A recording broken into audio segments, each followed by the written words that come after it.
နန်းတွင်းအစီကံ30ဟာနေတိုင်းရေရင်းတွေကိုကြောက်ခဲတစ်လုံးစီပစ်ချရပါတယ်။ရေရင်းအောက်ခြေမှာတော့စွန့်ပစ်ခံထားရတဲ့မိဖုရားခေါင်ကြီးရှိနေပါတယ်။သူတို့ပစ်ချလိုက်တိုင်းမှာဥဆောင်တဲ့အတော်ကြီးကဘသူမဆိုသေးတာကိုရွေးပြစ်ရဲရင်ညကြရင်သူ့ကိုပါအောက်ကိုပစ်ချမယ်လို့ပြောလို့ရှိပါတယ်။ဒါကြောင့်လူတိုင်းကအကြီးဆုံးကြောက်ခဲတွေကိုလူယူကြပါတယ်။ကျမတယောက်တည်းကသာအသေးဆုံးကြောက်ခဲကိုကောက်ယူပြီးမျက်နှာသေးနဲ့ပစ်ချလေးရှိပါတယ်။ဒါပေမဲ့အချိန်တွေတစ်နေ့ပြီးတစ်နေ့ကုန်ဆုံးလာတာနဲ့အမျှကျမတို့ရေရင်းပစ်ချတဲ့ကြောက်ခဲတွေကပိုများလာပါတယ်။ရေရင်းတွေကရေတွေအရင်ကတည်းကခန်းချောက်သွားပြီးမြင်မာတဲ့ကြောက်တောင်ကြီးတစ်ခုစုပ်ကုန်လာပါတယ်။ဒါပေမဲ့အဲ့ဒီစွန့်ပစ်ခံမိဖုရားဆိုသူကိုကျမဘလို့မှမမြင်ရပါဘူး။နေရက်ကိုပြန်ရောက်တဲ့အခါဒီတစ်ချိန်ပေးတာကလည်း6တွေ့ပြီးမာကြောနေတဲ့ကြုံကျန်းမှန်ထိုးနှလုံးပါပဲ။ဒါဟာကျမတို့တနေ့စာရိတ်ခါပါပဲ။အခန်းပေါ်အစီကံကပါဇက်ကိုဟပြီးတစ်ခေါက်ကိုကိုက်နေရတယ်လို့အားဆိုင်ပြီးမျိုးချနေရပါတယ်။ကျမလက်ထဲကမန်ထိုးကိုကြည့်ပြီးစားကျင်စိတ်မရှိဖြစ်နေတဲ့ခေါင်း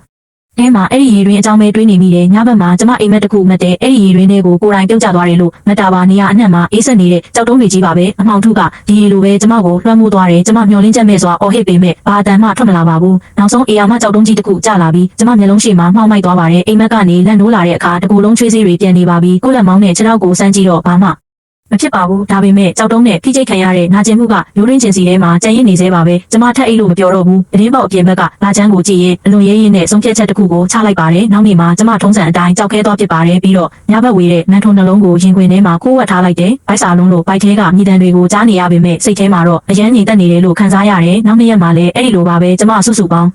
မန်ထို6လုံးစုဆောင်းမိသွားတယ်တတိယနေ့ညရောက်တော့လူတိုင်းအိမ်မောကျသွားပြီဆိုတာသိချသွားတယ်ကျမတိတ်တိတ်လေးအဝတ်အစားဝတ်ပြီးမန်ထိုတွေကိုရင်ခွင်ထဲထည့်လိုက်တဲ့တတင်အောက်ကနေဝါချင်းတောင်းလေးတစ်ခုရဲ့အစောကလေးကပြင်ဆင်ပြီးတေချာချစ်ထားတဲ့ရှော့ကျိုးပေတစ်ခုရဲ့ကိုယူလိုက်ပါတယ်အချင်းချဆောင်ရဲ့ညဘက်ဟာတေဆုံးနေတယ်လို့တိတ်ဆိတ်နေပါတယ်၆တွေ့နေတဲ့တကိုင်းတွေကိုလေးတိုက်သွားတော့တရေတစိငိုတန်လိုဝူဝါဝါအတန်တွေထွက်ပေါ်လာပါတယ်ကျမချင်းတောင်းကိုပိုက်ပြီးမှတ်ညံကိုအားကိုကစွန့်ပစ်ရည်ရင်းစီကိုတလန်းချင်းလျှောက်သွားပါတယ်ရင်ခုန်တန်တွေကပုံတီးနေတယ်လို့ပါပဲလူမိမာကိုကျမကြောက်နေတဲ့နန်းတွင်းအစီကံဆောင်မှာကပုံမှန်မဟုတ်တဲ့ဘလို့လှုပ်ရှားမှုမျိုးမဆိုအသက်အန္တရာယ်ကိုဖိတ်ခေါ်တယ်လို့ဖြစ်နိုင်ပါတယ်ဒါပေမဲ့ကျမခြေလမ်းတွေကိုကျမမထိန်ချုပ်နိုင်ခဲ့ပါဘူးနောက်ဆုံးတော့အဲ့ဒီရည်ရင်းသားကိုကျမရောက်သွားတယ်လာရောင်အောက်မှာအမောင်တိကျနေတဲ့ရည်ရင်းဝါကြီးကလူကိုဝါမျိုးမဲ့အေယာမတတဝါကြီးရဲ့ပါဇက်ပေါက်ကြီးနဲ့တူနေပါတယ်ကျမမန်တိုတွေကိုဝါခြင်း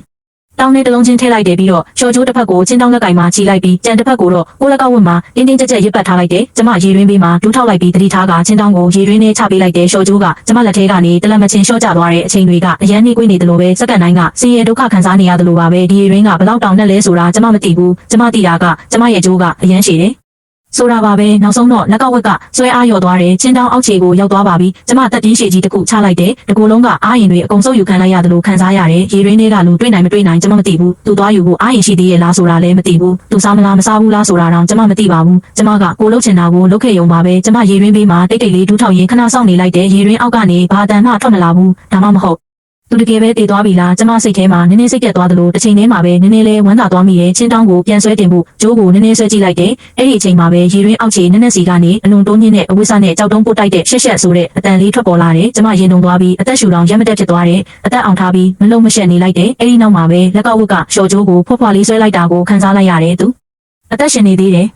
ကျမစိတ်ထဲမှာပေါ်ပြလို့မရနိုင်တော့အောင်စိတ်လှုပ်ရှားမှုတွေလွှမ်းမိုးသွားတယ်ကိုပါလို့ဒီလောက်ဝမ်းသာနေမိလဲဆိုတာတော့မသိတော့ဘူးဖြစ်နိုင်တာကအသက်တစ်ချောင်းဆက်လက်ရှင်တန်ခွင့်ရသွားလို့နေမှာပါနောက်ထပ်ခဏအကြာမှာရှော့ကျိုးထပ်ပြီးအဆွဲခံလိုက်ရတယ်ကျမကျိုးကိုအပေါ်ကိုဖြည်းဖြည်းချင်းဆွဲတင်လိုက်တဲ့ချင်းတောင်းကအောက်ချတုံးကထက်အများကြီးပေါ်သွားတယ်ရေရင်းဝေါကိုရောက်လာတဲ့အခါလာရောင်လင်းနဲ့ကြည့်လိုက်တော့အထက်ကမန်ထိုး6လုံးလုံးပျောက်သွားပါပြီသူစားလိုက်ပြီသူအကုန်စားလိုက်ပြီကျမပါဇက်ပြဲကြီးနဲ့အတန်မထွက်ပဲပြုံးလိုက်မိတယ်ဒါဟာနန်းရင်းလေးရောက်ကလေးကပထမဆုံးအကြိမ်ဒီလောက်ပျော်ပျော်ရွှင်ရွှင်ပြုံးနိုင်ခဲ့တာပါပဲကျမထွက်သွားဖို့ပြင်လိုက်တုံးရေရင်းအောက်ကနေရုတ်တရက်အတန်ထွက်လာတယ်အဲ့ဒီအတန်ကအော်ရှာရှာနဲ့နာတာရှည်ယောဂါကနေခုမှနာလန်ထခါစလူတယောက်ရဲ့အားနည်းနေတဲ့အတန်မျိုးပါဒါပေမဲ့ရှင်းရှင်းလင်းလင်းပဲယောက်ျားတယောက်ရဲ့အတန်ဖြစ်နေတယ်မင်းကဘာတူလဲကျမမျက်နှာပေါ်ကအပြုံးတွေချက်ချင်းပဲအေးခဲသွားတယ်မိုးကြိုးပြစ်ချခံလိုက်ရတယ်လို့ပါပဲတကူလုံးတောက်တင်းသွားပြီးသွေးတွေတောင်စီးဆင်းမှုရက်တန့်သွားတယ်လို့ခံစားလိုက်ရတယ်ယောက်ျားတယောက်ဒီရင်းထဲမှာပိတ်လောင်ခံထားရတာကစွန့်ပစ်ခံမိဖုရားခေါင်ကြီးလုံးဝမဟုတ်ဘူးသူယောက်ျားတယောက်လားကျမကောင်းထဲမှာဘာမှမရှိတော့ပဲဗလာချင်းသွားပါတော့တယ်ကြောက်ရွံ့မှုတွေကရေခဲလိုအေးဆက်နေတဲ့အစိတ်ကြီးငွေတွေလိုပဲကျမနှလုံးသားကိုရုတ်တရက်ရစ်ပတ်သွားပြီးအသက်ရှူလို့တော့မရတော့ဘူးယုံမို့အတော်ကြီးကကျမတို့ကိုလိန်ခဲ့တာပဲဒါမှမဟုတ်တနန်းတော်လုံးကကြီးမားတဲ့အလိမ်ညာကြီးတစ်ခုကိုဖန်တီးထားတာဒီနေရာကစွန့်ပစ်ခံမိဖုရားရဲ့အကျဉ်းထောင်မဟုတ်ဘူးဒါကအသက်ရှင်လျက်ရှိနေတဲ့ယောက်ျားတယောက်ရဲ့တင်ချိုင်းမဲ့သူကဘာလို့လဲဘာလို့ဒီမှာအကျဉ်းချခံထားရတာလဲဘာလို့နန်းတွင်းကစွန့်ပစ်ခံမိဖုရားဆိုတဲ့နာမည်ခံပြီးဖုံးကွယ်ထားရတာလေမီးမတွက်နိုင်တဲ့မိခွန်းတွေကကျမကောင်းထဲမှာပောက်ကွဲထွက်လာပြီးတစ်ခုချင်းစီတိုင်းကကျမကိုစက်တီးငွေးညင်းထစီတယ်ကျမမသိစိတ်ကနေနောက်ကိုတလန်းဆုပ်လိုက်ပြီးတော့ခြေအောက်ကတက်ကိုင်း6တစ်ခုကိုတန်းနှင်းမိသွားပြီးဂျွတ်ဆိုတဲ့အတန်မြည်သွားတယ်အဲ့ဒီအတန်ကတိတ်ဆိတ်တိတ်ဆုံးနေတဲ့ညဘက်မှာအထူးသဖြင့်နားကွဲမတက်ကျဲလောင်နေတယ်မကြောက်ပါနဲ့ရေရင်းအောက်ကယောက်ျားကကျမလှူရှားတန်ကိုကြားသွားပုံရပြီးအတန်ကိုနည်းနည်းလျှော့လိုက်တယ်ငါမှ မကောင်းတဲ့ရွယ်ချက်မရှိပါဘူးသူ့အတန်ကအားနေနေပေမဲ့မွေးရပါယုံကြည်ခြင်းစရာကောင်းတဲ့စွာတစ်မျိုးပါနေတယ်ဒါပေမဲ့ကျမကြောက်နေတော့ပဲကျမကြောက်တာသူ့ကိုမဟုတ်ဘူးဒီလိုဝက်ချက်ကိုပါဒီလိုနီးလန်းနဲ့ဖုံးကွယ်ထားရတဲ့ယောက်ျားတစ်ယောက်သူ့ရဲ့နောက်ခံသူ့ရဲ့ရန်သူတွေကတေချာပေါက်အင်အားကြီးမှမှာပဲကျမလိုအနှိမ့်ကြဆုံးနန်းတွင်အစီကံမလေးတစ်ယောက်ကတော့ခဏတာမေတ္တာစိတ်လေးကြောင့်နဲ့ကျမကိုအယိုးကြီးအသားကြီးဖြစ်သွားစေနိုင်တဲ့ဒီဝဲကရက်သေးကိုခြေစုံပြစ်ဝင်ပြီးသွားပြီးမင်းကပဲသူထပ်မေးတယ်ကျမနှက်ခမ်းကိုတင်းတင်းကြိုက်ထားပြီးအတန်မထွက်ရဲဘူးကျမဘယ်လိုဖြေရမလဲကျမနာမည်ကိုသူ့ကိုပြောပြပြီးတော့ရောနှုတ်ပိတ်အသက်ခံရဖို့စောင့်နေရမှာလားရေရင်းအောင်မှာတိတ်ဆိတ်သွားတယ်သူလည်းသူ့မိကုန်းကအရန်ရိုင်းဆိုင်သွားတယ်ဆိုတာကိုသတိထားမိသွားပုံရတယ်တော်ကြာမှသူတက်ပြင်းချလိုက်ပြီးအတန်ထဲမှာကိုလှောင်ပြောင်နဲ့လေတန်နည်းနည်းပါလာတယ်ထားပါတော့မင်းမဲ့သူပဲဖြစ်မန်ထိုတွေအတွက်ကျေးဇူးတင်ပါတယ်ဒါကငါဒီ3နှစ်အတွင်းစားဘူးသမျှထဲမှာအကောင်အဆုံးအရာပဲ3နှစ်အတွင်းနဲ့ကျမနှလုံးသားရုပ်တရက်နာကျင်သွားတယ်သူဒီမှာအကျဉ်းချနေတာ3နှစ်တိတိရှိသွားပြီးနေတိုင်းကြောက်ခဲနဲ့ပြစ်ပေါက်ခံရတယ်အစားအစာမရှိဘူးရေမရှိဘူးသူဘယ်လိုများအသက်ရှင်နေခဲ့တာလဲတွေးကြည့်ုံနဲ့ကျမကြက်တီးထမိတယ်မြန်သွားတော့ဒီနေရာကအရန်အနေရများတယ်နောက်ဆိုထပ်မလာနဲ့တော့သူပြောပြီးတာနဲ့ရေရင်းအောင်မှာအသေးကောင်လိုပြန်ပြီးတိတ်ဆိတ်သွားတယ်ကျမနေရာမှာတင်ရက်နေမိပြီးလက်တွေချင်းတွေအေးဆက်နေတဲ့ချက်ချင်းလှည့်ထွက်သွားတင်တယ်လို့ကြွနမရဲ့အသိဉာဏ်ကပြောနေတယ်ဒီညဘာမှမဖြစ်ခဲ့သလိုနေလိုက်တာကအလုံးကြုံဆုံးရွေးချယ်မှုပဲဒါပေမဲ့ကျမခြေထောက်တွေကအမြင့်တွယ်နေသလိုပဲတက်လက်မလေးတောင်ရွှေ့လို့မရဘူးသူ့ရဲ့3နှစ်အတွင်းစားဘူးသမျှအကောင်းဆုံးအရာဆိုတဲ့စကားကိုရောနောက်ဆိုထပ်မလာနဲ့တော့ဆိုတဲ့နောက်ဆုံးစကားကိုပါကျမမေးလို့မရဘူးသူအသက်ရှင်ခြင်းစိတ်အရန်ပြင်းပြနေတာတောင်မှကျမကိုထွက်သွားဖို့တိုက်တွန်းနေတယ်ဒါရောင်ကကျမမျက်နှာပေါ်ကိုကြားရောက်နေပြီးရေလိုအေးဆက်နေတယ်ကျမအသက်ပြင်းပြင်းတစ်ချက်ရှူလိုက်ပြီး